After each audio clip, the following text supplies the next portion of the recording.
Welcome back, everybody, to another module of the Freedom Ticket. Right now, we're going to talk about sourcing products. Where can you get ideas? Where can you find products to actually sell on Amazon? Maybe you've already got an idea of something that you've always wanted to do. That could be great if the demand is there and it makes sense for you to do that. Or what if you're just trying to come up with ideas, you're not sure what you're going to sell. Maybe you have an idea like, I think I want to sell some pet stuff, or I want to sell some automotive stuff, or I want to sell some beauty stuff, but you're just not quite sure. How do you actually go about brainstorming and finding product ideas?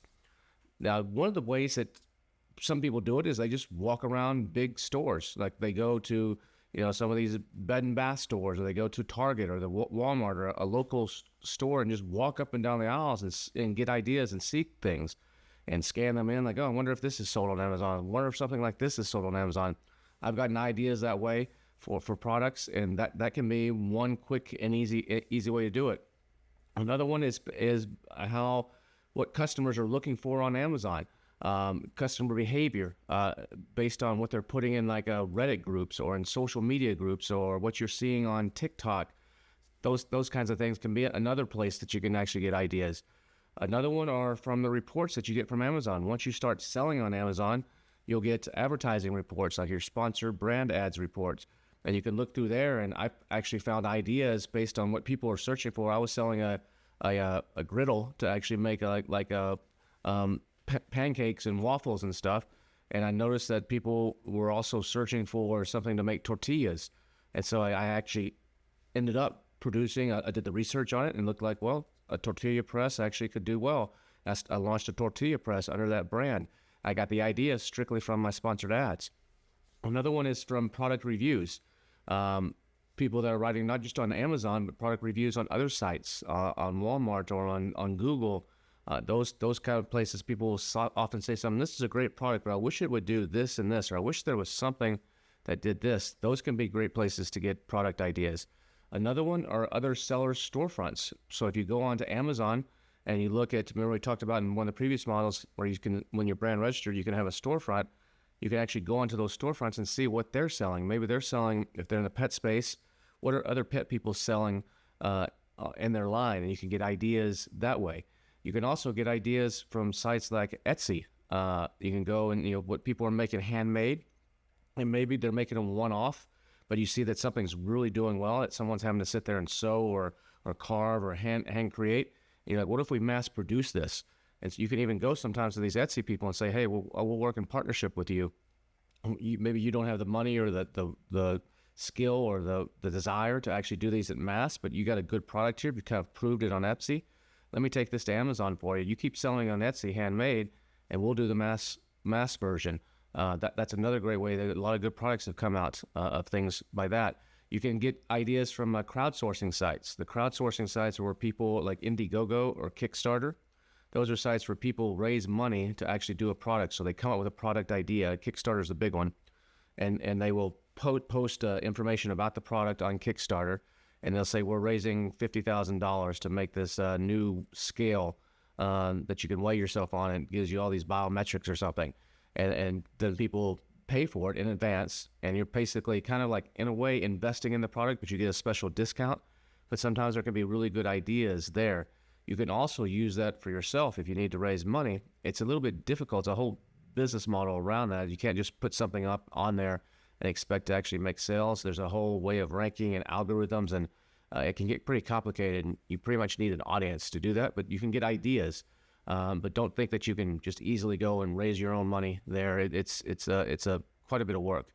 Another place that's great are patents. Patents a lot of times expire.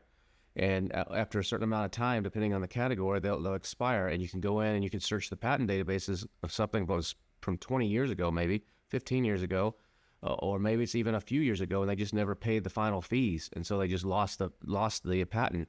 But you can find really cool ideas in some of the patent databases just by searching different patents, or going to Google and searching Google patents and looking for the expired ones and getting ideas out of there. That could be another great place. A place that a lot of people use on Amazon is Alibaba. Alibaba is a company out of China, and Alibaba.com is probably the #1 sourcing sites in the world. They primarily focus on Chinese sellers, but they also have manufacturers all over the world. So what happens is companies pay to be on Alibaba, and they will show that this factory in this province, this is what they make, and they maybe have some pictures and some samples and some estimated prices. So sometimes you can scroll through Alibaba and you can find product ideas. That's also where a lot of people go to actually source products. So once they know what they want, they will go to Alibaba and say, who can make this? That's a common place to go. There's others like Global Sources. There's tons of them, but Alibaba is probably the leader in that space. There's also like Yiwu Go. It's spelled Yiwugo. Yiwu Go is a website for a marketplace in China. There's a marketplace in the town of Yiwu, which is open pretty much 364 days a year. I think it closes on the Chinese New Year. That's the only day it closes, but it's like 7 buildings, like 4 or 5 floors on each building, and they're permanent little stalls. And you can actually go to this marketplace, and a lot of people do, especially from South Africa and African countries and South American countries. They'll actually go there and actually do sourcing, but they've taken a bunch of these booths and put these products online. Most of them are small little handheld products, not a lot of big kind of stuff, but you can go to Yiwu Go and you can search around and get some ideas of things there. One of the best places to go are like trade shows.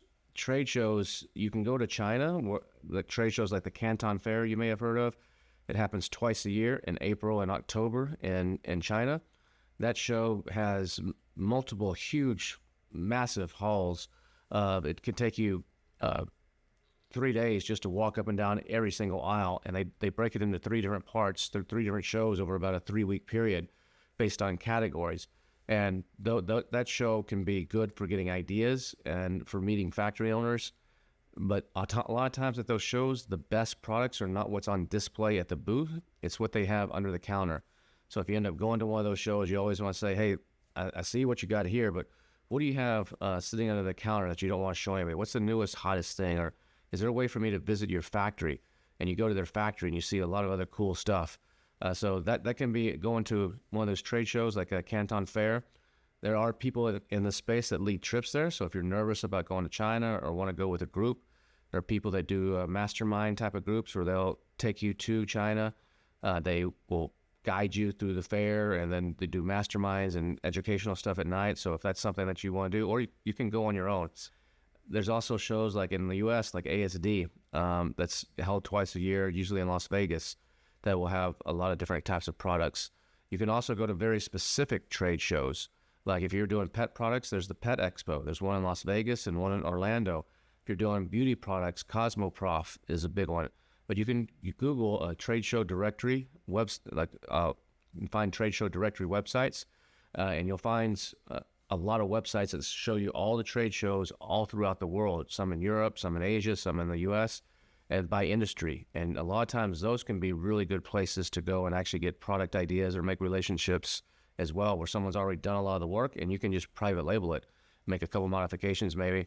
Facebook groups can be sometimes a place you can find stuff or what people are advertising. TikTok ads is another one where you start seeing something on TikTok and you're like, man, I'm seeing this product over and over. It looks like it's doing pretty well. You can get some ideas. Be careful because that could be jumping on a trend that a lot of other people are doing too. Shopify puts out trend reports. Some of the software tools also sometimes put out trend reports. The thing that you do want to stay away from is if you ever watch a webinar or you ever watch a YouTube video and someone is using a product as an example, like a classic one is the garlic press, or even for Project X, it was coffin shelves. So Bradley came out with a coffin shelf, and then every Tom, Dick, and Harry copied it, and then all of a sudden there's 1,000 of them out there. So you want to stay away from examples they're giving in educational things. And if someone tells you as a bonus for an educational thing, here's the top 100 best-selling items or the things that you should launch right now, or you come across a blog site that says here's the 7 best product opportunities on Amazon, run as fast as you can away from all of those. You don't want to do that because everybody else is looking at that and thinking this is what they're going to do. And you go and you do the research and you're like, oh, wow, they're actually right. Based on the Helium-10 data and the tools that you'll learn how to use in this course, that looks like a good opportunity. But by the time you launch, there's about 100 other people doing the exact same thing as you, and you're all just racing to the bottom, and most of you fail. So stay away from those kind of things. Another great place is Amazon. In the last several years, has opened up some of their data. It used to be you had to guess, and then along came Helium-10 and tools like that would actually let you analyze what's selling and what's working.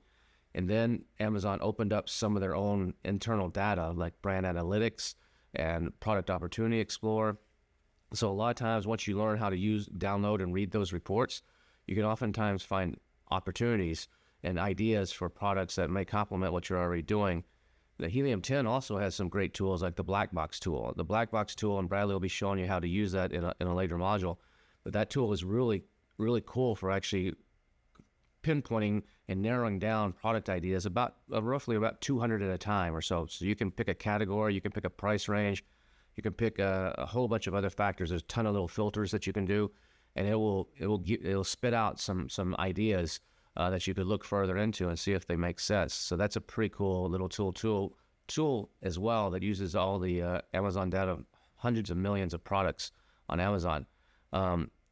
Another place what you can do is you can develop your own product. If you've got an idea for your own product, like I've had this idea, I think it'll work. You use tools like X-ray and Magnet and the different tools from Helium-10 to verify that, yes, there looks like there could be a demand, or there is a demand and an opportunity for me to actually create this product on Amazon. The thing you don't want to do is just, you have a great idea and it's brand new to the world. Nobody's ever heard of it. Because those products can be great, but they take a lot more education and a lot more money and time to educate people. Like, what is this product? It's so new. How does this work? What do I got to do?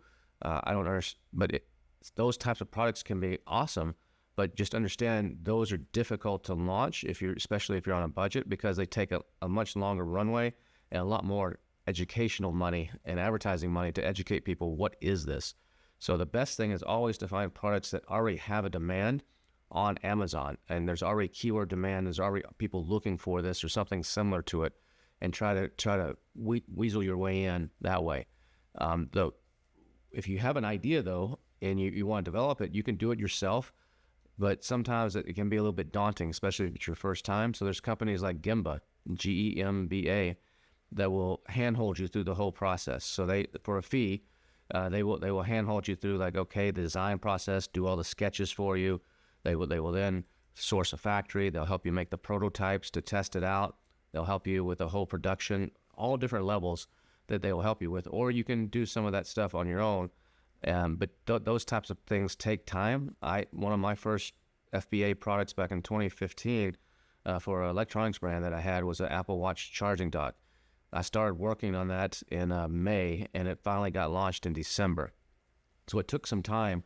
I went through the whole prototyping stage. I worked with my factory to make molds. The molds cost like $30,000, so it was pretty expensive to just make the little molds that wouldn't, make the machine, make the little parts and stuff. We went through a whole testing process, but I was able to do really well with it because it's a totally unique product that nobody else had. I wasn't just finding something that a factory had already been making and just changing it to my name. So it was very unique. But just understand that process can take a while, and it can be cool, and it can be great, but it is a different animal. So companies like Gemba can really help you in that process. And there's other ones, but I know those guys, and they do a good job. Another thing you want to do is anything that's in the top list on Amazon, the top 100 bestsellers or the top 100 in a category. Typically, those items, there are some exceptions to this rule, but typically those items are going to be, everybody else is looking at them, and they're going to be competing on those too. They see something that's hot, everybody jumps on the bandwagon. So you typically want to try to avoid those if at all possible. The other thing you want to also avoid are done-for-you services. So there's a lot of people out there that will say, well, if you got $50,000, we'll handle everything for you. We'll source the products, we'll sell them. You're basically just an investor, and we'll give you a cut or royalties. Most of those are scams. There might be a couple legitimate ones out there, but the vast majority are scams, and they're not going to work. Stay away from that stuff. It's for the 95% of them are ripoffs, and you're never going to see a dime.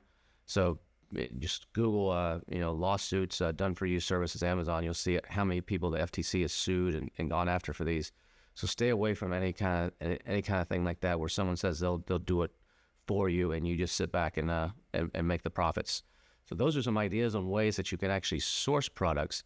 But once you've sourced products, you got to decide what category is this product going to go into on Amazon. There's millions and millions of products that are sold on Amazon. There's probably, I don't know what the exact number is, but there's hundreds of millions of actual listings on Amazon. But realistically, only about 2 million or so products are actually really selling. There's about 2 million or so core products that are actually selling, and the rest of them just sit there and maybe sell one a month or periodically. But there's about 2 million true products that are totally are actually selling. So the category is super important that you go into, because the category is going to determine how competitive it is. Some categories like pets or supplements can be pretty cutthroat. You can do well, but just understand going in there, it can be really cutthroat, because the advertising costs to get eyeballs onto your listing can be super expensive. There's a lot of people in there. Some of the barriers to entry are low. So any category where the barrier to entry is a little bit lower typically is a little bit more competitive. Some categories are what's called gated, and those categories mean they're closed off. You got to get special approval to sell in them, like, for example, watches or something like that.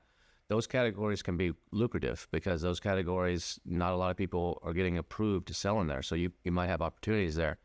But the category that you choose, you got to make sure your product is relevant for that category, because Amazon uses something called nodes, N-O-D-E-S, and that's a code that they use for breaking down categories. Because if someone types in a keyword on Amazon, they don't just want random stuff showing up for that keyword if it doesn't actually match. So if your product is a hairbrush and you're using the word hairbrush, they want to know that, okay, the word hairbrush probably means, when someone types in the word hairbrush, they're probably referring to a brush for humans, not a brush for horses. So they want to make sure that if someone types in the word hairbrush, they show results from the category of human brushes, not the category of pets and pet grooming supplies. So Amazon they have humans and tools that have gone through, and basically every single word, they categorize it under a certain category. And if that category, if you pick the wrong category to go into when you list your product on Amazon, it can dramatically affect whether people can discover you or not, whether they can find you. So you got to be thinking about those things too when you're choosing your product and you're creating your listing, because it'll dramatically impact your sales. You can use tools like Helium 10. It'll show you the category. You can also see it on Amazon when you're looking at a listing. It'll show you, usually there's a top level category like pets, and then there's a subcategory like grooming supplies, and then there's another category maybe underneath that, like brushes or something like that. So there's layers of these categories. X-Ray will show you some of that, and when you're comparing, you want to see who products are trying to get ideas. You want to see who else is in that same category, and pay attention to the category that the product that you might be interested in selling is in. Sometimes you'll see something listed in multiple categories. Maybe a hairbrush is listed in beauty, and maybe it's also listed in professional supplies or some other category. And you got to decide, where are most of the people selling? Where are most of the money being made? And that's the category that you want to go into. Now, Amazon has what's called gated and ungated categories. Gated categories mean you have to get permission to sell there. It could be a brand that's protecting their brand, like Nike doesn't want just anybody selling Nike shoes. Or it could be where Amazon's like, you need permission to sell beauty products, or you need permission to sell collectible stamps or something, or you need permission to sell certain things. We want to make sure you're legit and not a scammer. So those categories you might have to get approval to be sold in. And so it's called ungating. So you have to get ungated.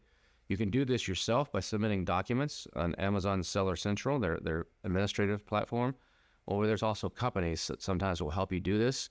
But be careful, some of these companies are a little sketchy.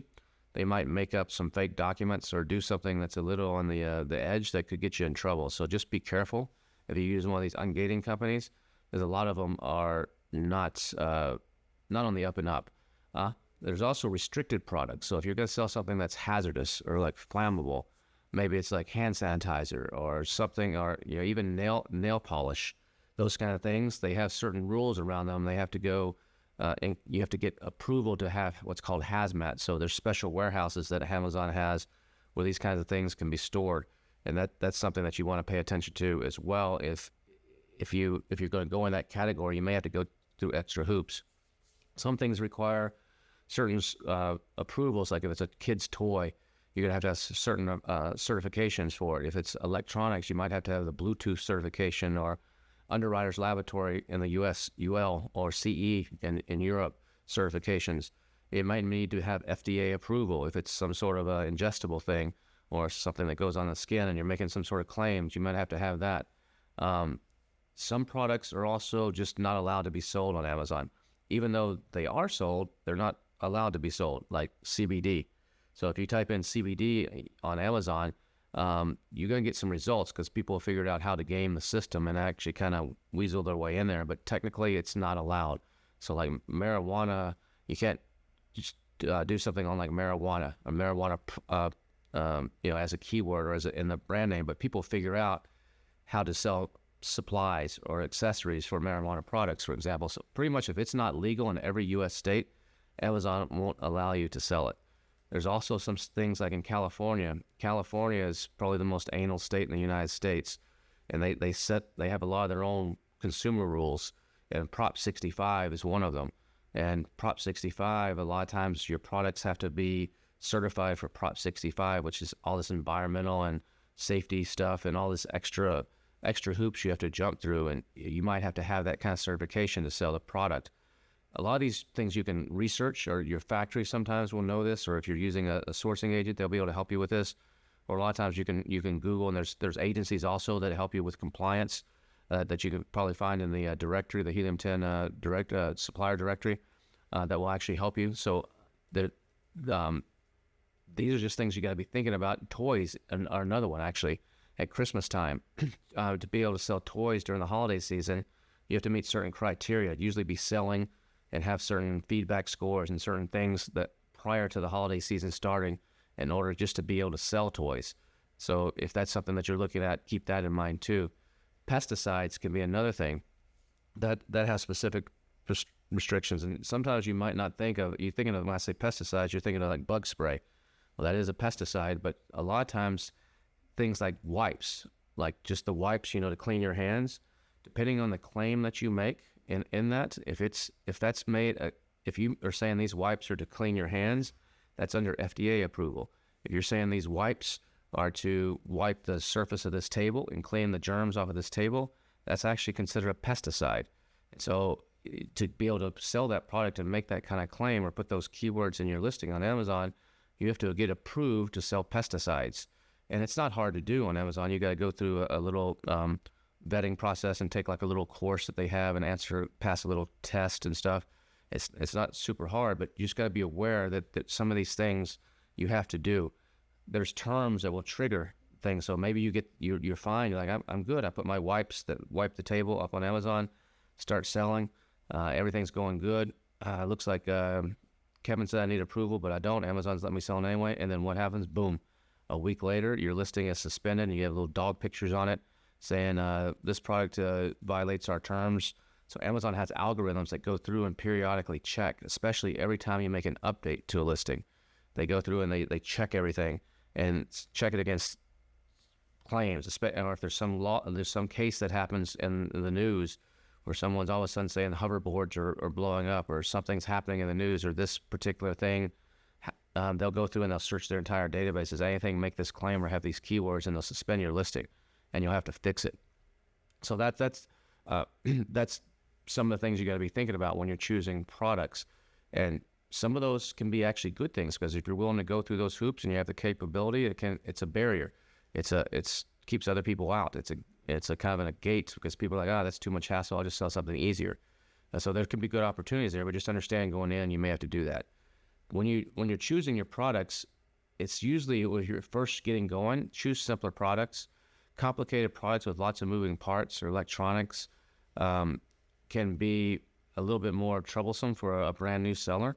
So if you're brand new, I would recommend just starting with something a little bit more simple just to get your feet wet. And then if you are comfortable, then expand into more complicated types of products that have a lot of parts or have a lot of potential other issues that you have to deal with in the manufacturing and customer support side.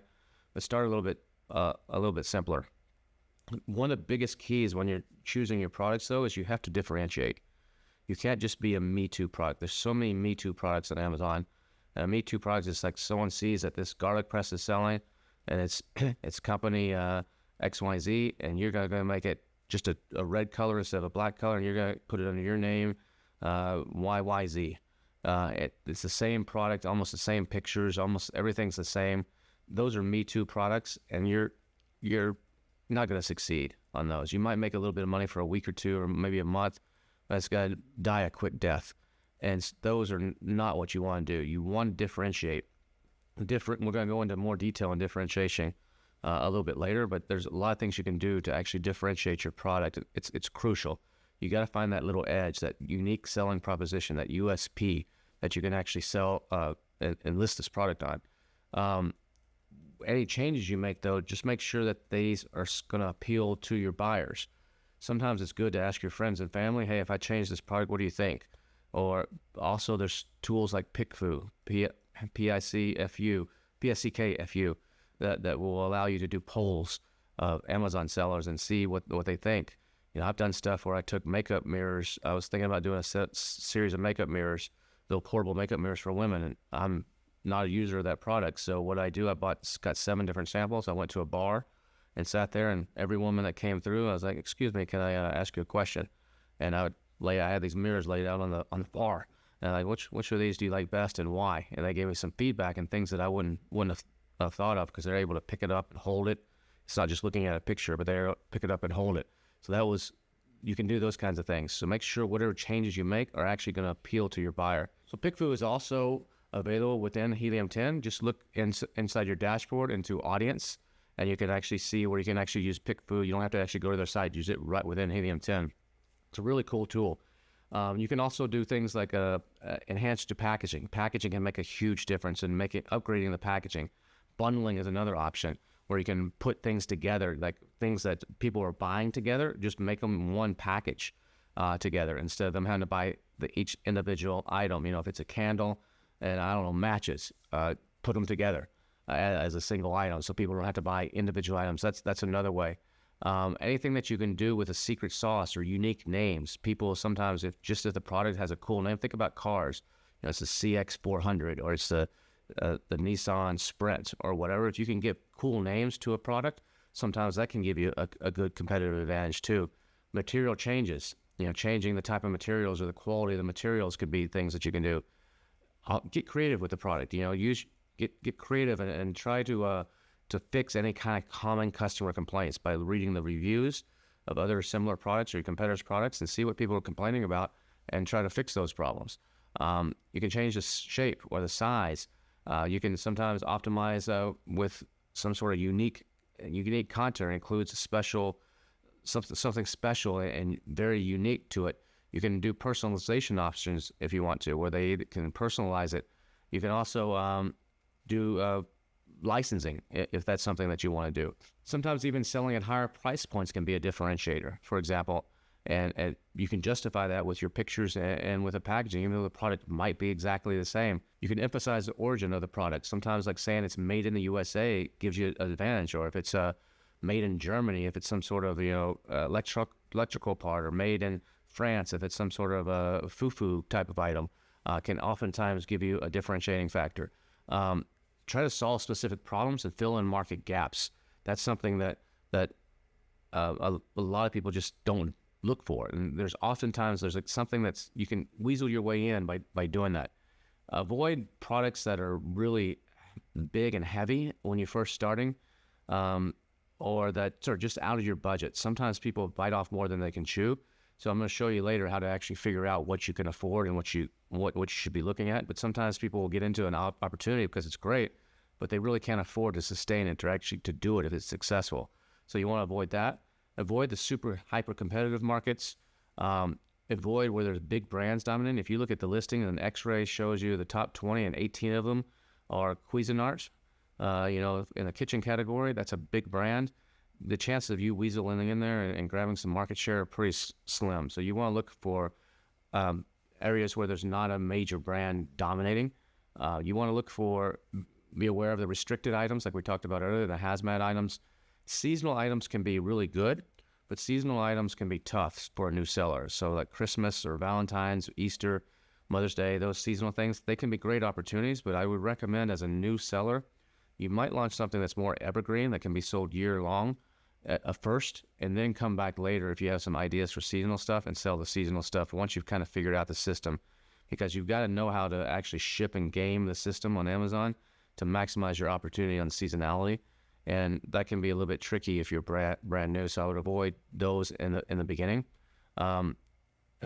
Products with a lot of variations to begin with can be something that can be a challenge. So if you don't want to have so many options to begin with. So if try to pick something where there's one or two options and that's it. Maybe you can expand that later, but don't get over like, I'm gonna have 20 different colors of this, because that's just gonna spread yourself too thin while you're launching, and spread your money too thin by trying to figure out which one is gonna be the best seller, how many of this one do I need?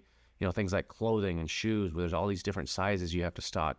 Those can be challenging for a new seller that's just starting out with limited funds and trying to figure out anything. Where the pricing is the same is a market I usually try to stay away from. For example, makeup brushes. You type in the word makeup brush on Amazon, most of the results on page 1 are going to be like $3.99 to $7 or $8. They're single or a set of 2 makeup brushes. If I'm selling a makeup brush set, like in a nice little leather case for $30 to $40, it's going to be very difficult for me to be on the first page of the results on Amazon with that case, because it's a $30 price point. Everything else is in that lower price point. So what I like to see is where when you type in a word, like there's some of those games. What's that game where you throw the bean bags, into the little thing? Those type of games where you see some that are $20, some that are $100, some that are $150, some that are $80, but the price is all over the place. That tells me there's a really good opportunity to actually go in on that keyword. So that's something to consider as well. Markets that have really established products that have been selling for a long time, X-ray and helium-10 tools will show you when the person started selling. If most of the top products have been selling for years on Amazon, it says first on Amazon in 2015 or something, and a lot of them are really old like that, it's going to be harder for you to crack that, because Amazon has so much history on those products that it's hard for a new product to come in. So if you can find categories where there's a mix, or a lot of the products are less than a year old or even less than 6 months old, that's better. So try to do that if you can.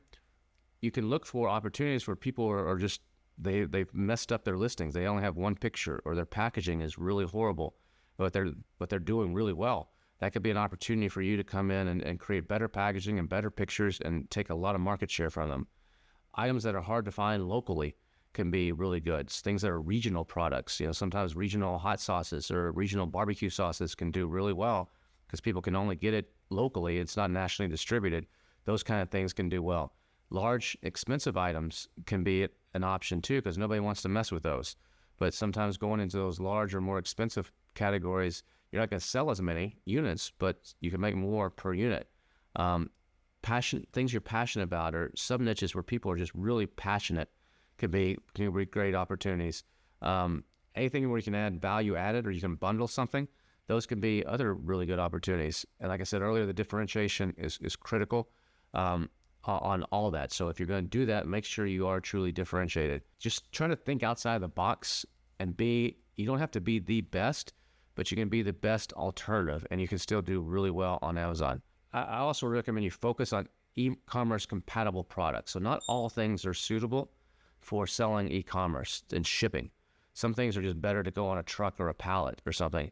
So the minimum profit margin I would recommend you look for is 70%. So this is before all your advertising costs and stuff, but a 70% profit margin.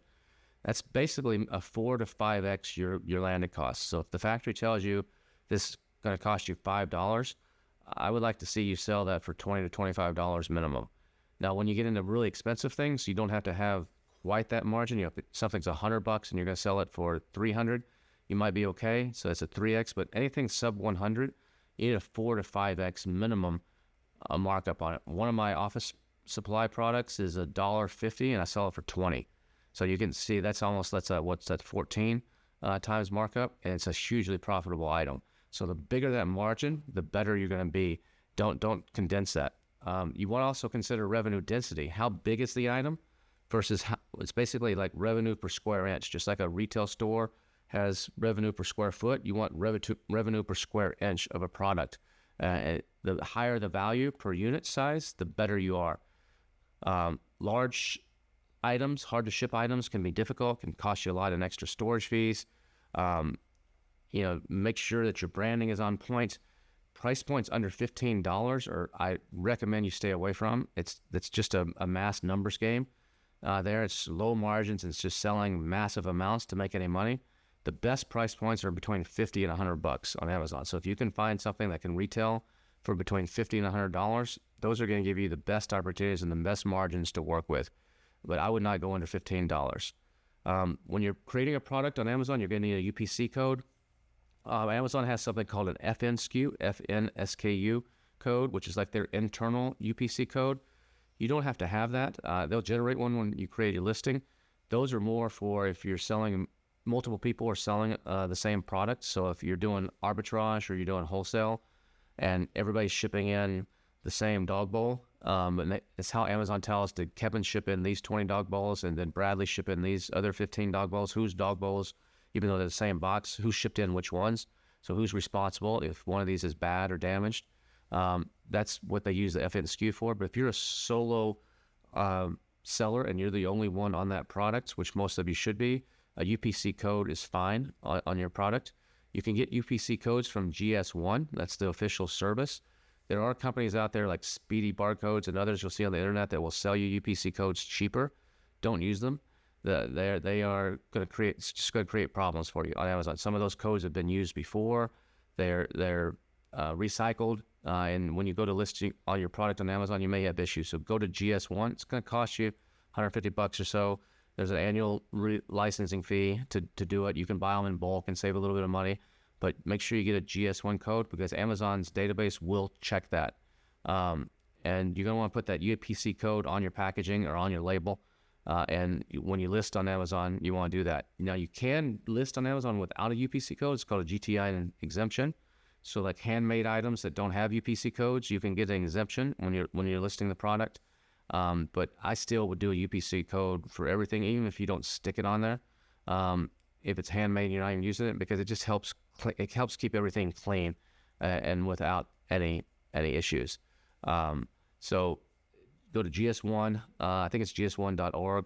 I think it is, or gs1.gov, and you can actually get those codes. And there's offices in the UK, there's offices in the US, there's offices around the world, but you want to make sure you have that. So these are some of the things that you need to be thinking about when it comes to product selection and product ideation. Hopefully this has been helpful for you, and we'll see you again here shortly as we continue on showing you how to sell on Amazon.